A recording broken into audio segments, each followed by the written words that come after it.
Okay, so there's a lot of flaws in that question because you're comparing a messenger of God to a scientist.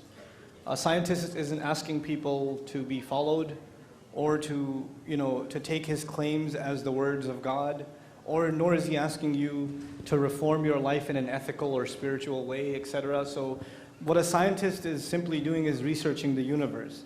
And the assumption that following the Prophet somehow contradicts following modern scientific research is absurd. I mean, they're not mutually exclusive. I think this problem occurs in many other faith traditions where science was seen as a threat.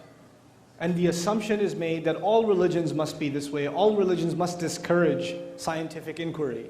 But actually Islamic history, as was already indicated just now, thank you Sheikh, it has been one of very in-depth scientific inquiry and even pioneering in the field of scientific inquiry. Now, as for the Prophet being 1400 years ago and not having the kind of scientific knowledge and access that we have today, when it comes to matters of guidance, right and wrong, justice and injustice, scientific revolutions will not change that. Doesn't matter what kind of technology you hold, what is fair is still fair and what's unfair is still unfair.